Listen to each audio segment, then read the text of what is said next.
El hombre que se fue solo. Me llamo Beatriz, y hasta el año pasado trabajé como enfermera en Lagos de Moreno. Después de 30 años de servicio me retiré, pero lo que voy a contarles ocurrió hace poco más de una década, cuando entré a un hospital pequeño de la ciudad.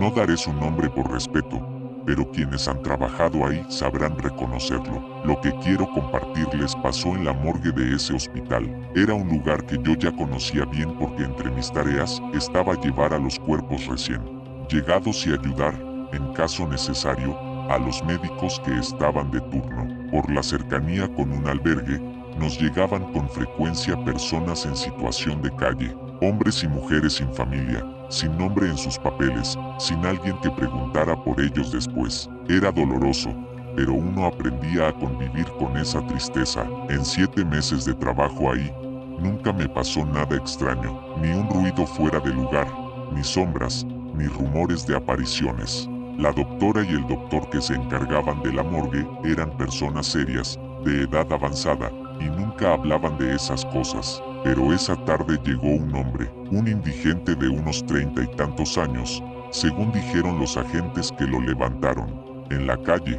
yo misma lo llevé en la camilla hasta la plancha de la morgue. La doctora de turno llegó unos minutos después. Juntas lo colocamos en el congelador y cerramos el cajón. Todo en orden, o al menos eso creímos. Un par de horas después tuve que regresar con la doctora para completar el reporte del ingreso. Ella venía de comer y traía las llaves en la mano. Nadie más podía entrar allí sin ellas. Pero, cuando abrió la puerta, vimos algo que todavía me pone la piel de gallina. El cajón donde habíamos colocado al hombre estaba abierto. La doctora caminó rápido, dejó sus cosas sobre el escritorio y revisó. El cajón estaba vacío, el cuerpo había desaparecido. Me volteó a ver con una cara que nunca voy a olvidar. Pálida, con los ojos muy abiertos, como si en cualquier momento fueran a llenarse de lágrimas. Esto no puede ser, murmuró. Yo me acerqué, temblando, sin saber qué hacer. Fue entonces que lo vi. En el piso, junto a los congeladores, estaba una huella de pie descalzo, una sola, como si alguien, empapado y con tierra en la planta, hubiera dejado su marca sobre las baldosas limpias del hospital. Pero lo más extraño era la dirección. No apuntaba hacia la salida, ni hacia nosotras. La huella señalaba directamente al congelador vacío, como si quien la dejó hubiera caminado hacia adentro. Sentí un frío recorrerme entera. La doctora cerró el cajón de golpe y, en voz baja, me contó algo que nunca olvidaré. Dijo que un maestro le había explicado, años atrás, que cuando alguien muere sin que nadie lo reclame, sin familia, sin lágrimas, esas almas no esperan, no se quedan ahí encerradas en la morgue, simplemente se van solas, por un camino que no entendemos. Es mejor así, me dijo con la voz temblorosa. Nadie va a venir por él, y si decidió irse, es porque ya sabía que nadie lo esperaba. Esa noche no pude dormir. Una y otra vez me venía a la mente la imagen de esa huella solitaria, húmeda, apuntando al vacío metálico del congelador. Pasó una semana. Nadie reclamó el cuerpo, nadie preguntó por él, y oficialmente, nadie notó su ausencia. La doctora y yo fuimos las únicas que supimos lo que ocurrió, y nunca más volvimos a hablarlo dentro del hospital. Hoy, tantos años después, no sé qué fue lo que vimos, si realmente aquel hombre se levantó para marcharse por sí mismo, o si lo que desapareció fue algo más que un cuerpo. Lo único que me pesa, lo único que no me deja en paz, es pensar que murió solo, y que ni siquiera su ausencia importó.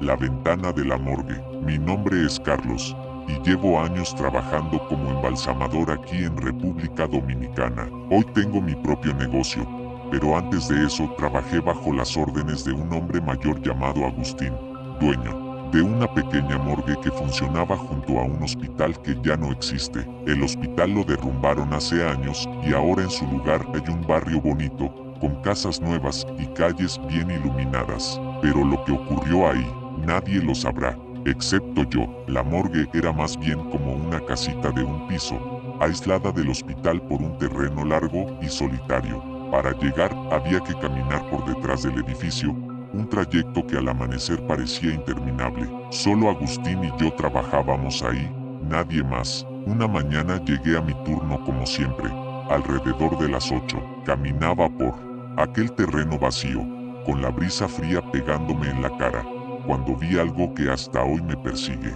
A unos 15 metros de la morgue, alcé la vista hacia una de las ventanas altas, esas que quedaban casi pegadas al techo, y noté una figura. No sabría decir si era un hombre o una mujer. Solo se veía la cabeza, asomada apenas unos segundos. Me observaba. Asumí de inmediato que era Agustín. No podía ser nadie más. El personal de limpieza hacía todo su trabajo por la noche, y a esa hora ya no quedaba nadie en la morgue, salvo nosotros. Sin embargo, algo me inquietó. Para asomarse por esa ventana había que subirse a algo alto, y Agustín nunca hacía cosas así. Cuando estaba a punto de entrar, sentí una voz detrás de mí. Buenos días, Carlos. ¿Cómo amaneciste?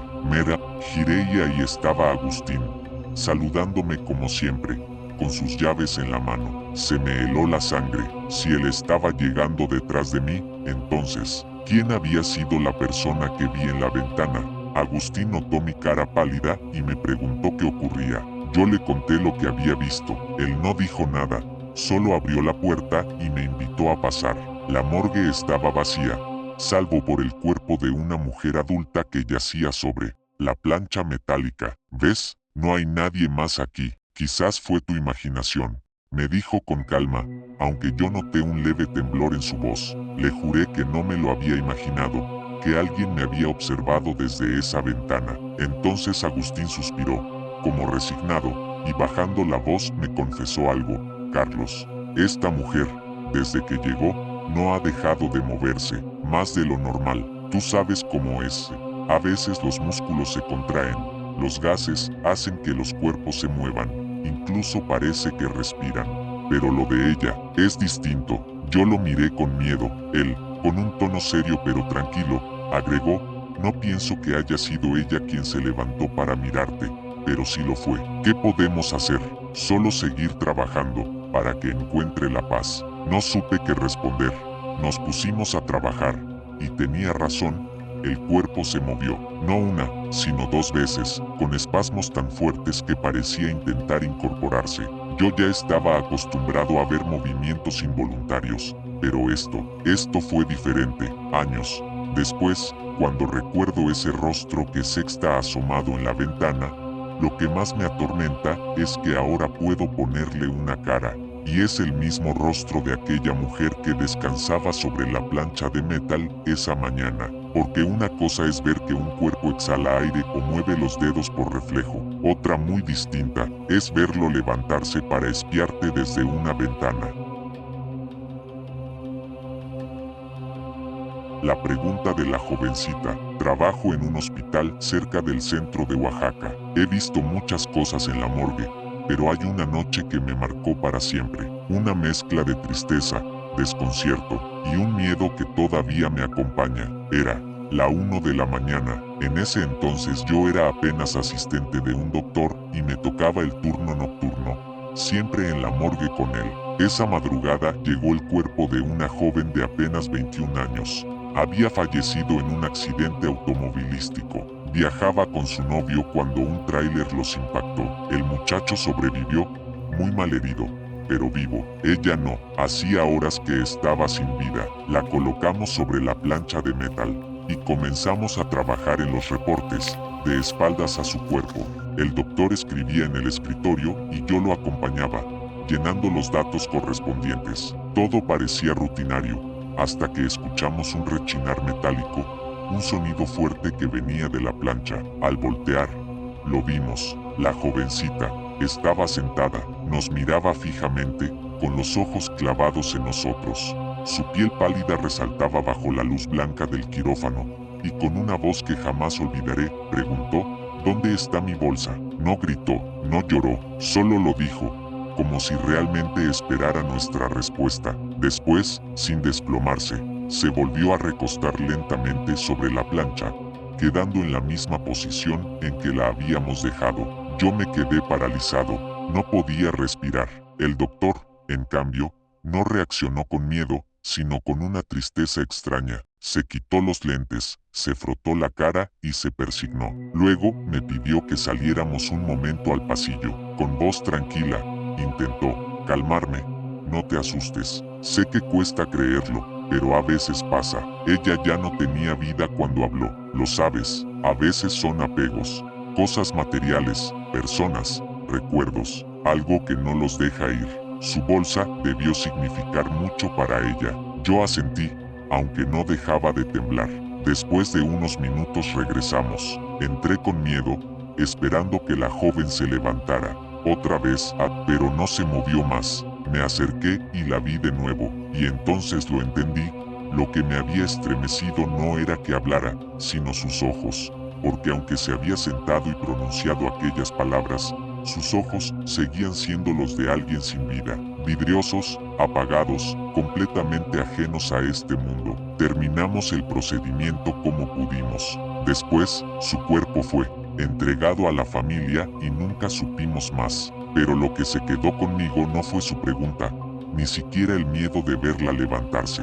Lo que jamás olvidaré es la tristeza en esos ojos muertos que, por unos segundos, parecieron querer decirme algo más. Y hasta hoy, cada vez que entro a la morgue de madrugada, no puedo evitar mirar de reojo las planchas vacías, temiendo escuchar de nuevo esa voz apagada que me pregunte algo tan simple y tan imposible.